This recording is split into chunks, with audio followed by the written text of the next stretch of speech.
Now, the equipment and supplies that you're going to need to do this 3-step process are a 3D printer. Well, what kind of 3D printer should you use? We get that question quite a bit. It's an excellent question. Most any standard FFF or FDM style 3D printer will print filament. And we say most any, there are a couple of exceptions.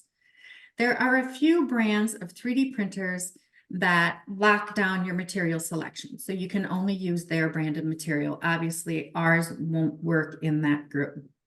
We have also seen a 3D printer here and there that makes it very challenging for the filament to get through its system and onto your build plate. But those are few and far between. If we're talking about the major brands, Creality, Bamboo Lab, Ultimaker, Prusa, Raise 3D, and a bunch of others, those all work really well with these materials. If you want to get a little bit more information, take a look at the podcast that's listed there, and Austin will drop a link into the chat where we do more of a deep dive on what printers work with filament. Direct drive, dual gear direct drive is typically going to be better than Bowden tube. And you're going to need a 0.6 millimeter hardened steel nozzle. So being able to change your nozzle is important as well. Continuing down the list of equipment is a Filawarmer. That's that device that you see connected to the spool, and then this larger picture of it here. That Filawarmer warms the single strand of spool as it comes off, single strand of filament as it comes off the spool, makes it a little tougher, a little more flexible, and just eases the path from spool to printer for the material.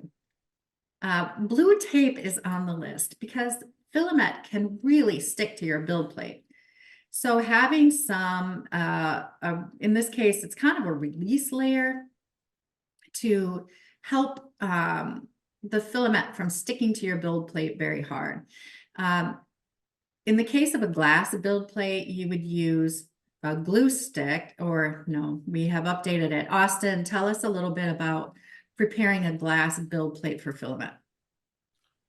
So when you're using a glass build plate, you'll actually want to use isopropyl alcohol, typically somewhere around 91%, to wipe down the build plate so it's perfectly clean. And sometimes before you use the alcohol, you can go over it with a little bit of dish soap if you have some issues. And once it's spotless, you'll want to heat that up to 65 degrees Celsius for the entirety of the print. There is a video about that on our YouTube channel as well. So Austin talked about isopropyl alcohol that applies to glass build plates.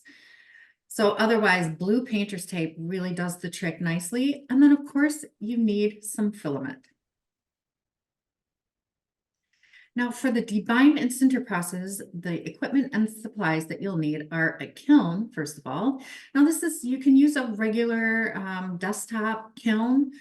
The two requirements for the kiln are that it has a programmable controller and that it can work and hold the temperature of the sintering, or that it can hold the sintering temperature of the material you are working with for several hours. Well, how do you know what that is? On our website, you will find a list of our materials and the sintering temperatures that you will need to achieve. So your kiln will need to hold those temps for several hours. So as long as it has a max temp of a little bit above that, you'll be fine. We're talking about, our process is suited for open atmosphere. That means you don't have to use any gas or vacuum. Now you can. Oxygen needs to be prevented from reaching your part during sintering, whether you accomplish that with the method that we use, which we'll talk about in a minute, or gas or vacuum if you're used to that. But an open atmosphere standard kiln, like a pottery kiln, is great.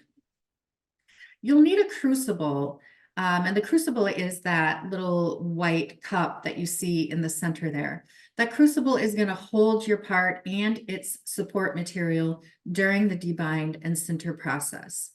You'll need refractory ballast. I just said sintering material, and that's what I mean by that. We're going to use Al2O3 or aluminum oxide and magnesium silicate when we're working with copper and bronze. We're going to use steel blend when we're working with the steels. You'll need sintering carbon, and that is the item that manages oxygen and keeps it from damaging your print during the sintering process. And then a crucible cover like kiln paper or a ceramic plate. And we'll talk more about the purpose for that in a minute.